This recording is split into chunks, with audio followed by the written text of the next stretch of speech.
kurang tepat ketika sebagian orang bilang bahwa hutang luar negeri kita masih di bawah kontrol, bahkan lebih baik dari Malaysia. Itu nggak tepat karena kita sudah termasuk kategori rentan.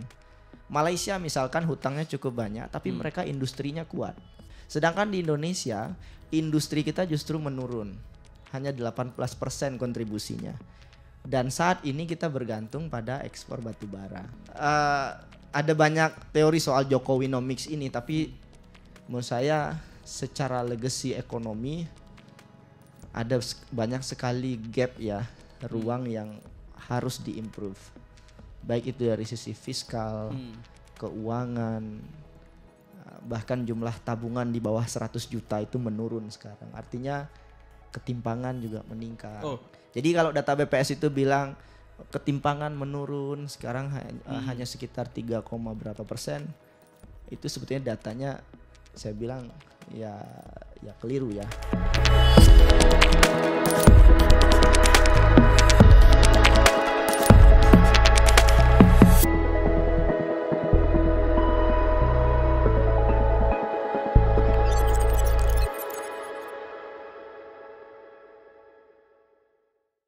Halo Persi Talk. Hari ini kita jumpa lagi dengan edisi ngobrol-ngobrol santai di podcast kami tentang tema-tema yang cukup menarik ya, mulai dari isu nasional, lokal maupun internasional. Dan hari ini kita akan membahas tentang topik yang menarik, yakni tentang perihal ekonomi di masa kabinet yang akan mendatang, yakni ketika Presiden Prabowo Subianto dan Gibran Rakabuming akan menjabat dan sebentar lagi dilantik. Nah, penting juga kita lihat apakah berubah strategi kebijakan ekonomi atau memang bebannya makin bertambah. Nah, hari ini kita kedatangan pemateri yang cukup kapabilitas tentang membahas tentang persoalan itu, yakni Mas Media Wahyudi Askar dari peneliti Selios Center of Economic and Law Studies. Ya, oke. Apa kabar Mas? Sehat Mas. Oke, apa kegiatan hari ini Mas Media? Ya, hari ini menikmati Jakarta yang macet dan penat. Macet dan penat. Ya, menulis, riset, advokasi. Apa riset terbaru dari Selios? Kemarin kami baru rilis Mas, berkaitan dengan sejauh mana fiskal kita bisa menopang ekonomi restoratif.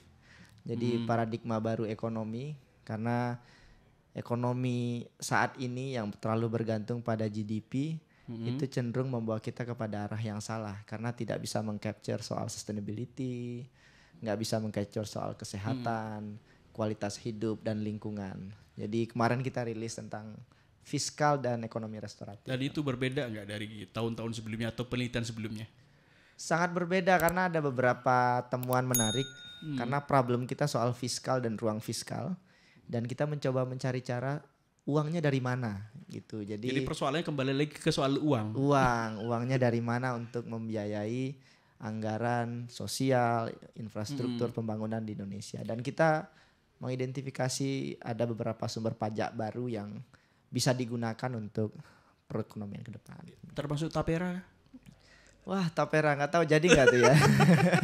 Tak kirain pajak jadi situ. Iya. Baik Mas Media, kira-kira Mas ini kan kita akan beralih kepada kepemimpinan baru ya di Republik ini. Dan saya pikir 2 periode masa Pak Jokowi ini kan cukup menyita perhatian dalam wilayah ekonomi dan kebijakannya ya. Iya, betul. Nah, menurut Mas Media, apa yang kira-kira bisa dilihat baik di masa yang akan datang ini apa Mas? Baik dulu nih ya. Baik dulu, biar baik tidak tegang. Baik dulu. Saya kira satu hal yang cukup signifikan selama 2 periode ya, itu stabilitas politik. Kita harus akui itu. Kita jauh lebih baik dibandingkan beberapa negara tetangga, sehingga memang akhirnya kebijakan-kebijakan strategis di politik tanah air itu tidak begitu mengganggu pertumbuhan ekonomi. Kemampuan Jokowi menahan inflasi itu juga patut diacungi jempol.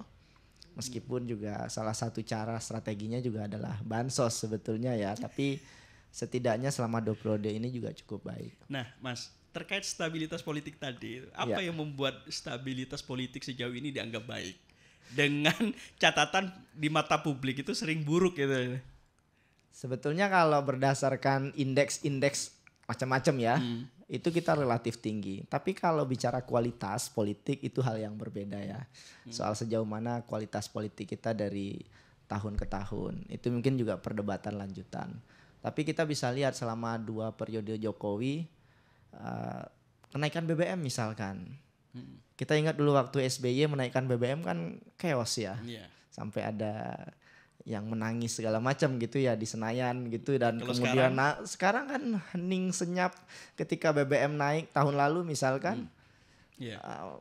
Pemerintah Jokowi ya dalam tanda kutip bisa menahan reaksi publik dengan, saya kira juga tentu saja dengan strategi politik ya. Ini satu hal yang menurut saya perlu diberikan catatan ya.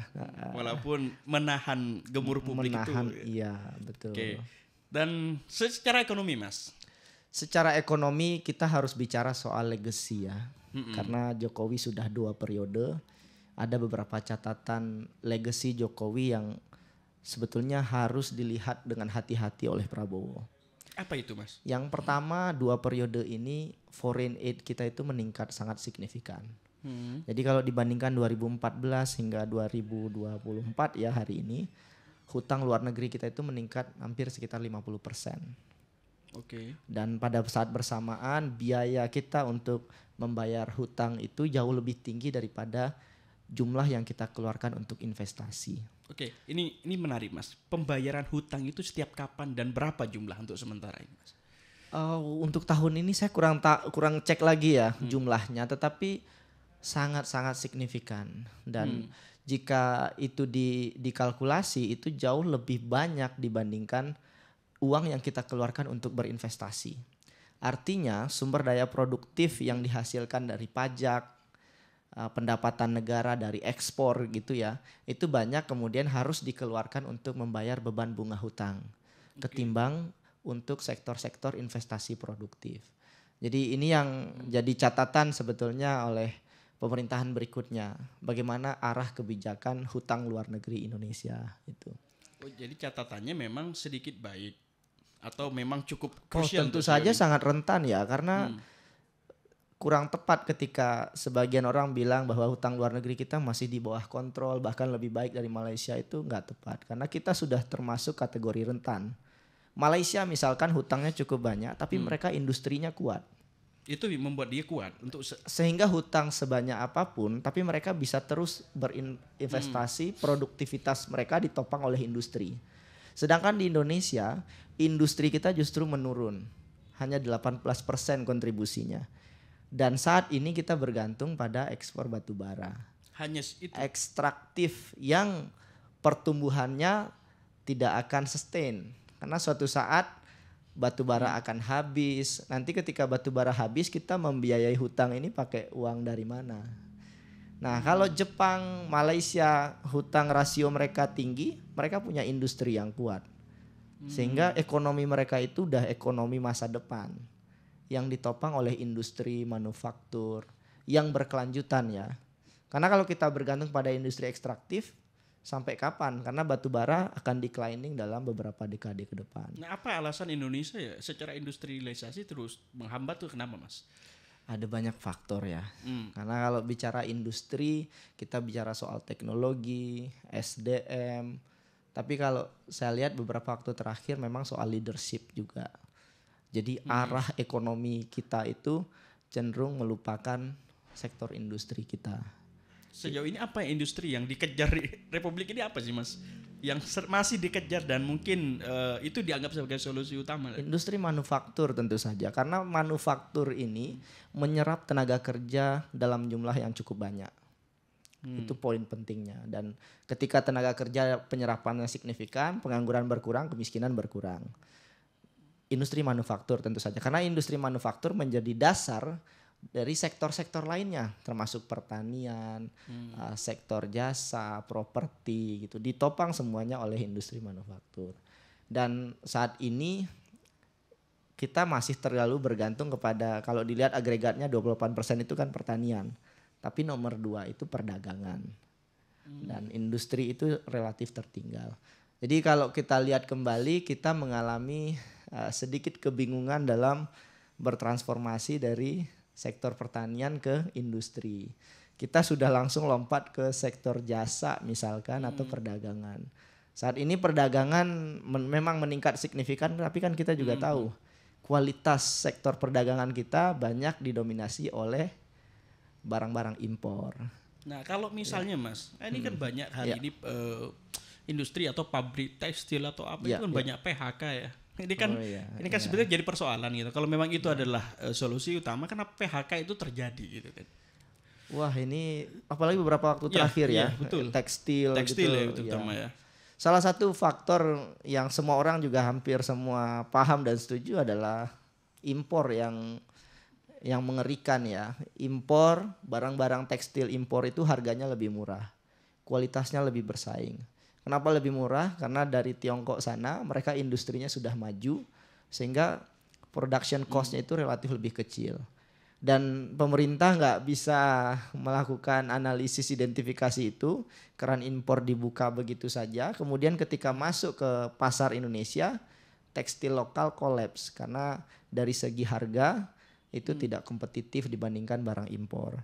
Itu belum termasuk barang-barang impor lewat jalur ilegal yang juga masuk ke Indonesia sehingga industri tekstil kita tertatih-tatih berdarah-darah. Belum lagi soal logistik juga. Karena logistik performance index kita juga relatif menurun, artinya ada ongkos-ongkos produksi di sektor swasta itu yang memang sangat besar sehingga membuat produk kita itu jadi nggak kompetitif. Sayang sekali sebetulnya, padahal tekstil itu menyerap tenaga kerja sangat signifikan. Kita pernah sangat berjaya di industri tekstil, ekspor ke Eropa begitu ya, sehingga ya sangat-sangat disayangkan. Kalau industri seperti misalnya dari negara atau maju misalnya menaruh pabrik atau apa di beberapa titik itu apa tidak berpengaruh kepada sektor ekonomi kita, Mas? Tentu saja berpengaruh ya. Cuman kan sebelum investor masuk ke Indonesia mereka juga mikir. Salah satu indikatornya misalkan total faktor productivity kita, yaitu sejauh mana investasi itu bisa melahirkan nilai tambah dan kemudian return of investment-nya juga bagus. Nah sekarang total faktor productivity kita itu memang relatif lebih kecil dibandingkan negara lain seperti Vietnam misalkan atau Thailand dan Malaysia. Artinya investor tuh masih ragu untuk berinvestasi ke Indonesia.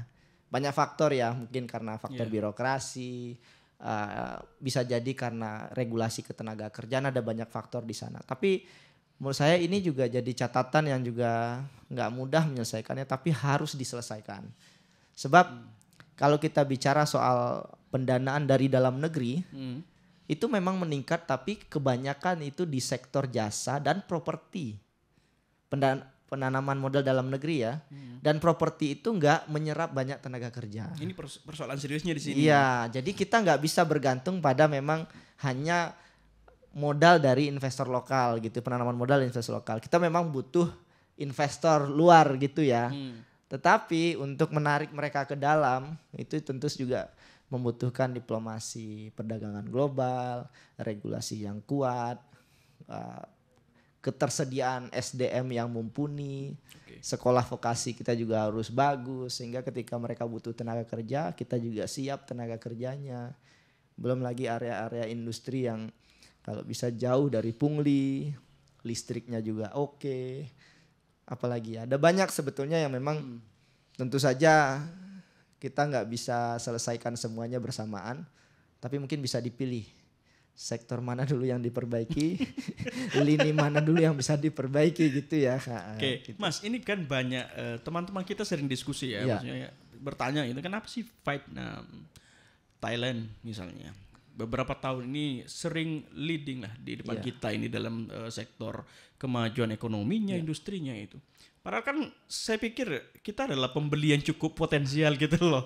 Apa Mas yang membuat ini menjadi cukup anomali lah kira-kira?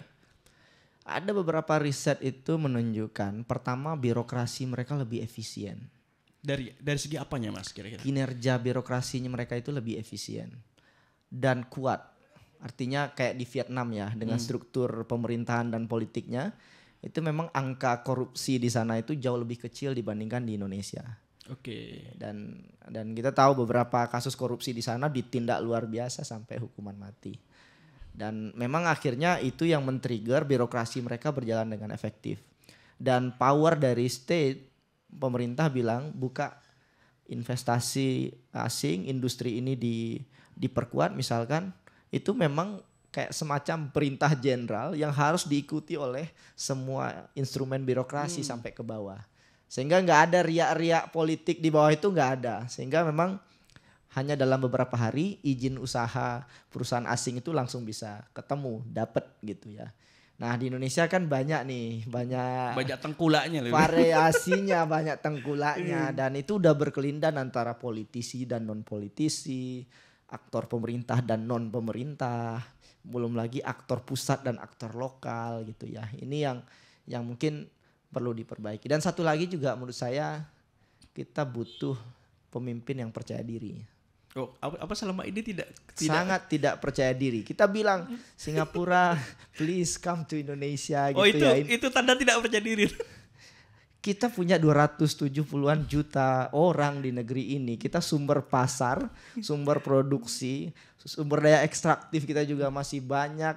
Orang Indonesia juga pinter-pinter, anak mudanya banyak. Ya kita harus sombong sedikit kadang dalam konteks positif ya, karena semua orang melirik Indonesia sebetulnya sekarang. Sama seperti dulu orang melirik Cina. Dan Cina membuktikan hari ini setelah beberapa dekade kemiskinan mereka di bawah 1%. Maka kita juga harus melakukan hal yang sama. Kita tunjukkan pada banyak pemain dunia. Kita punya fasilitasnya, infrastrukturnya. Kita punya orang-orang yang kuat. Kita punya sistem yang baik.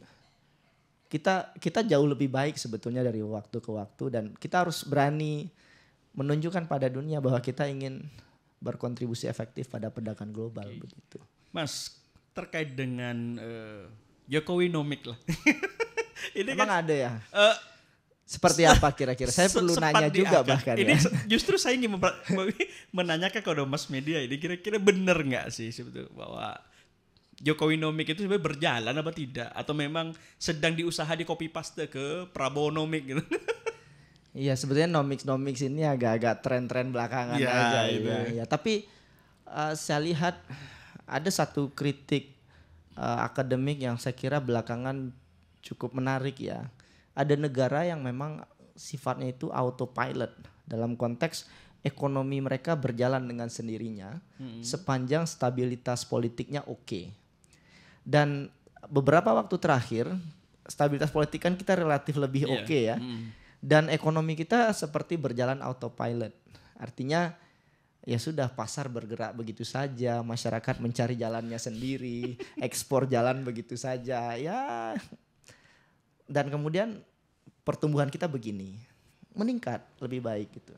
Tapi sebetulnya pertanyaannya adalah kita harus meningkatkan elevasi itu. Kalau dalam 5 tahun, 10 tahun Jokowi pertumbuhannya misalkan begini, idealnya kan kita pengen lebih baik dan lebih cepat gitu ya. Harusnya begini gitu. Kita pengen seperti itu karena bonus demografi. Pertumbuhan kita hanya 5% hari ini. Itu yang stagnan Mas. Yang idealnya mungkin harusnya 7-8%. Nah itu harus dicapai Prabowo untuk di masa yang depan. Betul. Dan how-nya yang jadi pertanyaan. Cuman ada banyak teori soal Jokowinomics ini, tapi menurut saya secara legacy ekonomi ada banyak sekali gap ya, ruang yang harus diimprove. Baik itu dari sisi fiskal, keuangan, bahkan jumlah tabungan di bawah 100 juta itu menurun sekarang. Artinya ketimpangan juga meningkat. Oh, oke, ini menarik Mas. Tabungan di bawah 100 juta itu semakin menurun di kantong-kantong rakyat kita. Ya, jadi artinya jumlah tabungan masyarakat itu relatif menurun ya. Yang di bawah 100 juta. Ya, jadi kayak 2 tahun 3 tahun lalu kita punya duit, sudah mantap sekarang makan tabungan. Oh, mantap makan tabungan begitu. Jadi dan pada saat bersamaan 1% orang kaya di Indonesia itu meningkat signifikan pendapatannya, dan itu nggak tercapture di dalam data BPS.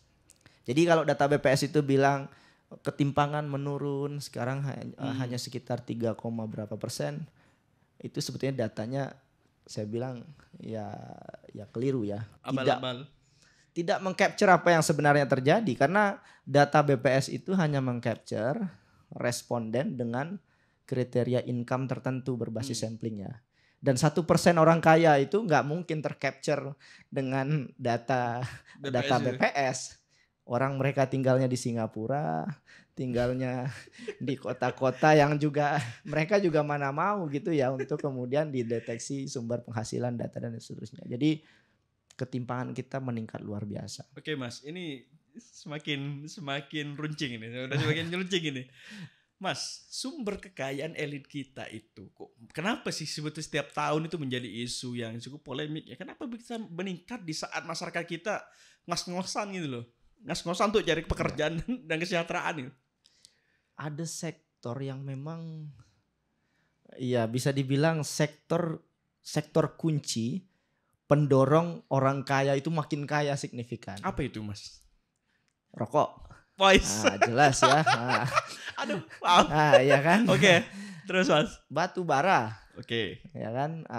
Dan dua sektor ini yang berkontribusi. Kita bisa cek siapa aja orang kaya di Republik ini rata-rata adalah pengusaha batu bara, sawit juga gitu ya, ekstraktif dan rokok begitu ya. Sektor ini yang memang kontribusi terhadap ekonominya memang cukup besar, tapi pada saat bersamaan juga menerima insentif yang sangat besar dari pemerintah.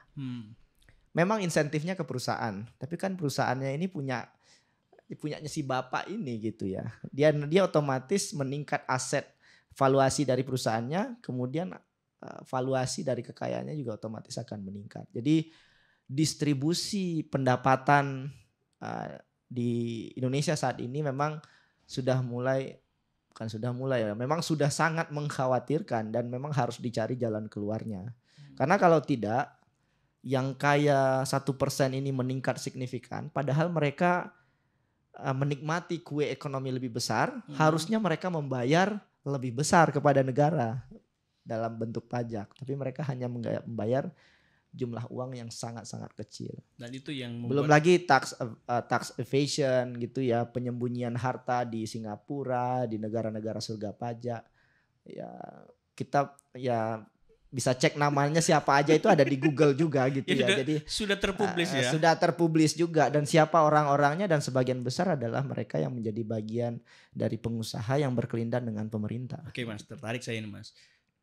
Bagaimana sih pengawasan di negara lain terkait dengan kekayaan warganya di negara lain, Mas? Negara lain juga rempong juga. Sebagai contoh lah, Mas.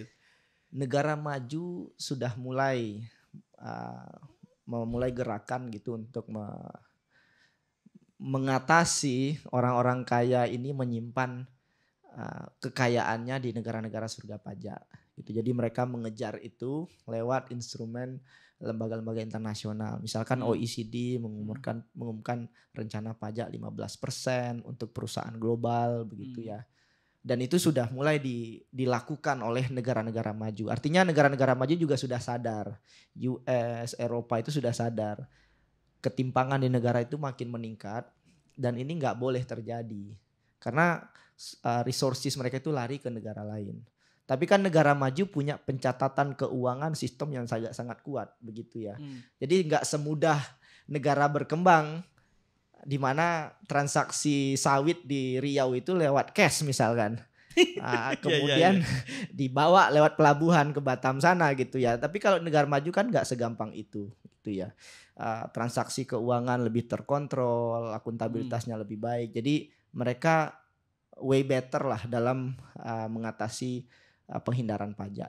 Problemnya di negara berkembang yang banyak pemain baru, banyak pemain oknum-oknum yang juga kita membaca lah di berita di media massa ya, sehingga ini nggak selesai jadinya, nggak ketemu solusinya gitu ya. Tiba-tiba kaya gitu ya, terus punya rumah di sini, punya rumah di sana gitu. Ini jarang ya Mas, kalau di negara-negara barat tuh tiba-tiba kayak gini tuh, jarang ya di Eropa gitu. Iya, ya lucu lah.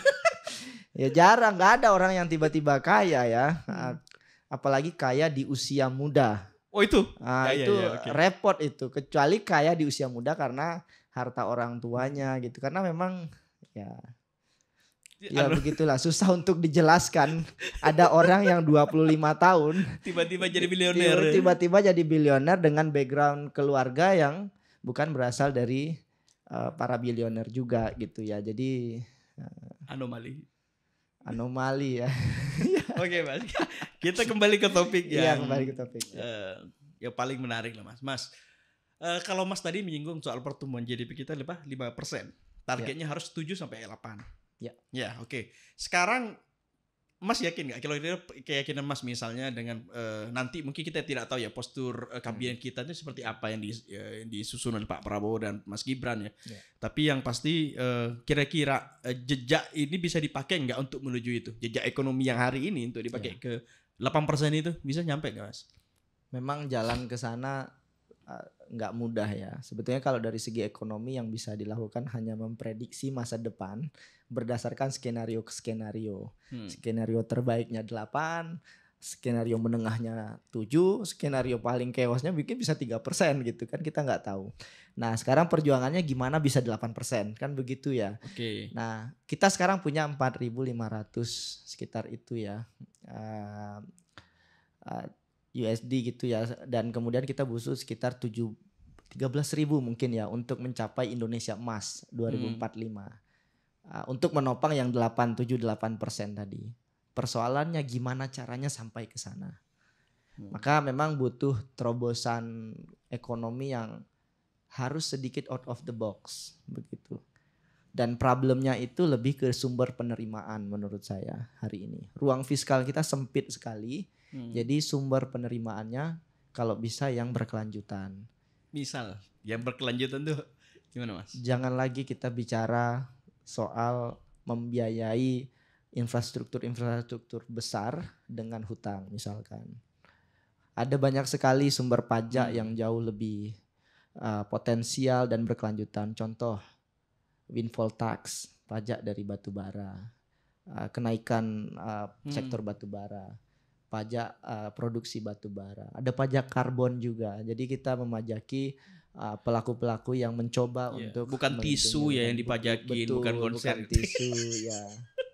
Sama satu lagi pajak orang kaya.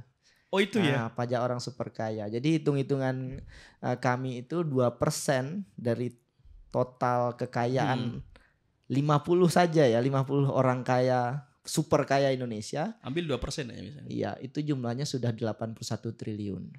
Wow. Nah, jadi kalau berapa kemarin anggaran makan siang gratis 71 triliun ya. Ya, 71 triliun. Itu kan kayaknya membebani APBN karena kayaknya diambilkan dari sumber atau pendanaan bantuan sosial yang lain. Nah, kalau itu diambilkan dari pajak yang baru, itu selesai sebetulnya urusan. Jadi nggak perlu ribet pasti. Nggak perlu ribet, pajaki aja orang kaya yang 50 orang kaya tersebut. Tetapi memang nggak mudah, Jadi cuman saya ingin memancing berpikir aja ya. Kalau mau program besar ya harus out of the box juga solusinya begitu. Karena kebijakan yang unik harus diselesaikan dengan yang unik. Iya, karena sebetulnya nggak benar-benar unik ya. Karena negara maju juga sudah menerapkan pajak kekayaan sebagian. Jadi negara maju pun juga sudah sadar bahwa model perpajakan saat ini itu nggak fair. Karena kalau pajak penghasilan itu kan berdasarkan transaksi. Mas Melki jual tanah, baru kemudian dipajekin kan. Betul. Udah ada pergerakan transaksi nih baru dipajekin. Tapi kalau Mas Melki ada aset didiamkan saja, kemudian asetnya valuasinya bertambah. Ya begitu ya. Jadi itu kan gitu ya. Oke, Mas, ini soal pilihan kerjasama, Mas. Ini kan menarik juga. Nah, kecenderungan Indonesia lebih enak itu ke negara mana? Mama aja, ini kan sering dipersoalkan selama 2 periode Pak Jokowi. Kayaknya publik terbelah ketika kayak cenderung kepada Tiongkok misalnya. Ini kan jadi bermasalah dari pikiran publik. Nah, dari analisa kebijakan misalnya, Mas, media itu memandang kira-kira kita harus bagaimana untuk ya memang Indonesia secara perdagangan global posisinya itu bukan terjepit ya, tapi dihadapkan pada kontestasi politik global, ekonomi global yang juga sangat problematik. Jadi misalkan kita membatasi dengan Tiongkok pun itu juga bisa jadi ada ekses negatif yang juga tidak mudah gitu ya. Karena untuk beberapa sektor bahkan kita memang sangat bergantung dari impor dari Tiongkok misalkan, sektor strategis. US pun juga demikian. Kita juga relatif bergantung kepada US juga ya dalam banyak komoditas. Jadi memang ini perlu dipikirkan dengan hati-hati. Tapi sebelum bicara perdagangan global kan ini soal competitiveness dari komoditas kita di tanah air gitu. Jadi jangan sampai neraca perdagangan kita defisit terus untuk semua komoditas gitu. Untuk sektor yang memang kita akhirnya harus impor seperti gandum, ya mau gimana lagi, kita harus impor begitu ya. Dan bahkan kita impor dari Ukraina misalkan yang kedua terbesar begitu. Ya mau gimana lagi, orang Indonesia senangnya makan roti sekarang ketimbang pecel lele misalkan. Kita harus impor. Tapi pada saat bersamaan kita juga harus mengurangi ketergantungan itu terhadap impor misalkan. Harus ada sumber pangan yang lain gitu ya, jangan bergantung kepada gandum. Kemudian komoditas-komoditas tertentu yang seharusnya jangan impor, ya sebaiknya jangan impor. Jadi menurut saya analisisnya lebih kepada penguatan daya saing komoditas tanah air. Jadi ketika itu kuat, kita nggak akan terlalu bergantung pada Tiongkok, nggak akan terlalu bergantung pada US gitu. Karena kita ya berdiri dengan cara kita sendiri membangun ekonomi. Tapi itu kan pasti Mas, mau tidak mau harus ada tuh keberpihakan itu. Betul, betul. Selama Jokowi kayaknya Jokowi juga main aman ya. Ke US juga ini, tapi memang lebih condong ke Tiongkok. Ya, dan hutang luar negeri kita dari Tiongkok itu meningkat. Saya lupa berapa persen detailnya, tapi meningkat cukup signifikan selama beberapa tahun terakhir. Tapi memang kalau dibandingkan dari periode kepemimpinan presiden seperti SBY misalnya, kerjasama dengan Tiongkok ini menguntungkan atau tidak, Mas? Sebetulnya dari catatan ini. Sebetulnya Tiongkok ini kerjasama ekonominya ya soal hegemoni juga ya. Artinya selain valuasi dan profitability dari project itu, Tiongkok ini ingin memberikan pengaruh ke negara-negara lain, negara-negara emerging market seperti Indonesia. Jadi Tiongkok dalam berinvestasi kadang juga ugal-ugalan. Ada yang memang secara profit mereka menguntungkan, ada yang juga mungkin jual rugi lah gitu ya.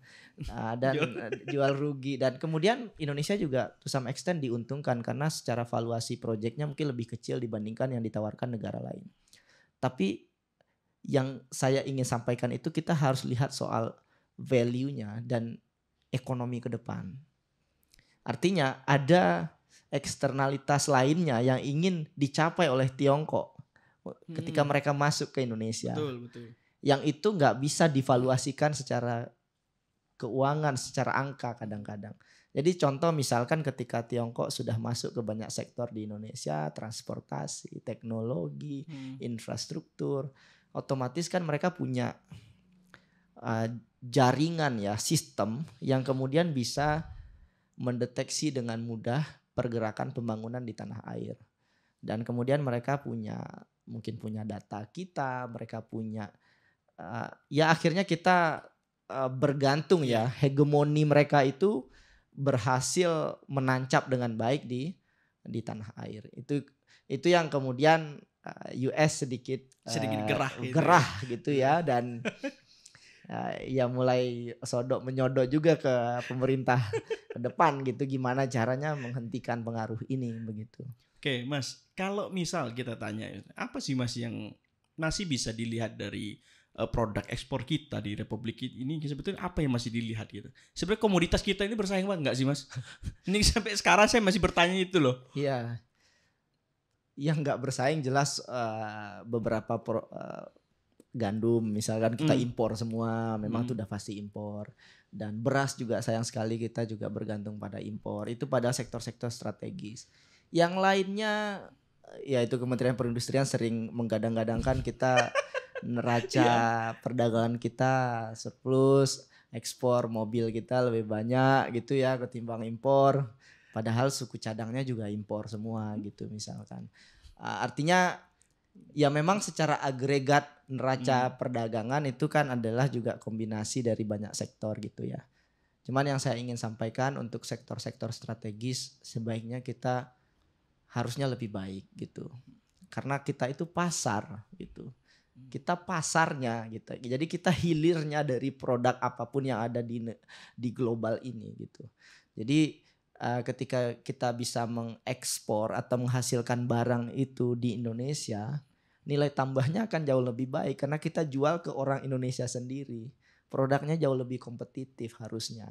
Tapi kenapa lebih mahal? Itu juga problemnya kan. Ternyata memang suku cadang, komponen, industri dalam negeri kita itu belum bisa menunjang teknologi-teknologi terbaru dari sektor industri hari ini. Jadi butuh insentif saya kira, butuh keberpihakan dan butuh mungkin sedikit ini ya terobosan politik ya untuk kemudian menggeser arah kebijakan perdagangan saat ini yang ya sudah sangat bergantung kepada komoditas dari luar Indonesia. Oke, gitu. Mas, ini kan juga penting juga kita bedah ya soal terkait dengan nilai tukar kita ini sebetulnya dari hampir kita sudah tidak muak gitu loh. Dulu kita naik 1.000, 2.000, naik 1.000 kayaknya udah pusing sekali dolar krona ini. Iya. Kita hampir ini sudah berapa ribu, Mas? Iya. Soal nilai tukar memang memang setiap waktu kan berubah ya. Tapi pengaruh eksternal itu terlalu kuat terhadap nilai tukar rupiah. Artinya kepercayaan investor asing gitu ya itu terlalu signifikan pengaruhnya terhadap nilai tukar rupiah. Artinya tingkat ketergantungan kita terhadap dolar itu sangat tinggi dan semakin tinggi. Dan ini harus jadi catatan ya, terutama untuk sektor-sektor strategis yang ketika nilai tukar rupiah kita itu melemah, maka sektor itu pasti akan terpukul. Jadi ini kalau dilihat dalam kacamata ekonomi karena ini transisi pemerintahan, sebetulnya nilai tukar rupiah hanya satu indikator saja. Apa itu, Mas? Artinya ini hanya satu indikator dari banyak indikator ekonomi lainnya. Dan menurut saya hari ini yang perlu dipikirkan adalah arah ekonomi kita ke depan dengan metode pembangunan yang jauh lebih inklusif, sumber pembiayaan yang jauh lebih sustain gitu ya, tata kelola keuangan yang jauh lebih baik, reformasi birokrasi. Jadi kita butuh visi besar gitu ya dari pemerintahan ke depan sehingga indikator-indikator lainnya nanti akan mengikuti ketika hal besar itu terjadi perubahan secara fundamental. Oke, terakhir Mas. Wah, Mas, akhirnya terakhir ya. Saran dari Mas Ya. Media. Kira-kira penunjukan kabinet itu harus profesional. Ini ada saran nggak sih misalnya? Ada nggak sih nama-nama di Republik ini yang ya kapabilitasnya baik lah untuk mengakomodir Kementerian Perekonomian, Perdagangan, Perindustrian lah. Atau harus apa yang dilakukan Pak Prabowo misalnya ketika memilih kabinetnya? Oke, kita bicara Jokowi dulu ya, 10 tahun terakhir. Jokowi itu ini secara rata-rata aja ya 30% dari total kabinet Jokowi itu profesional. Oke. Tapi sisanya itu dari politisi, 70% sekitar itu. Artinya ini akhirnya jadi sedikit banyaknya tentu mempengaruhi ya kinerja kementerian karena pada saat bersamaan politisi itu juga pejabat partai dan kemudian ya betul. Itu satu hal. Dan sekarang pertanyaannya apakah Prabowo akan melakukan hal yang sama atau hal yang berbeda? Ya, betul. Pertanyaan kedua adalah apakah sektor-sektor yang sebelumnya diisi profesional kemudian akan diisi oleh politisi? Itu pertanyaan kedua. Kita tentu nggak ingin lebih buruk. Contoh misalkan Kementerian Keuangan. Selama ini sejarahnya itu diisi oleh profesional. Dan di negara manapun itu diisi oleh profesional. Tapi ketika nanti diisi oleh politisi misalkan yang independensinya juga mungkin sedikit banyaknya mempengaruhi, maka itu bisa mempengaruhi tentu saja ekonomi makro di Indonesia gitu. Itu salah satu catatan sederhana. Soal Kementerian Perdagangan misalkan, kalau dilihat dari beberapa catatan dan menteri-menteri perdagangan beberapa waktu terakhir, memang ada juga yang dari kalangan profesional ya kalau tidak salah ada, ya sebelum sebelum Pak Zulkifli Hasan ya. Tapi kemudian diisi oleh politisi. Ini pertanyaan yang sulit dijawab karena pasti akan dikritik. Politisi sepanjang mereka mampu kan nggak masalah kan begitu ya. Itu kan alibi. Alibi begitu. Cuman kalau saya dari perspektif teknokrat ya, Prabowo hanya punya waktu 5 tahun. Kalau kepilih lagi 10 tahun. Jangan memelihara singa. Jangan memelihara orang-orang yang nanti akan bikin repot Prabowo. Kalau bisa ya dari awal itu pilih orang-orang yang memang kuat secara kapasitas, betul-betul jujur ingin membangun negeri ini. Karena Prabowo hanya punya waktu 5 tahun.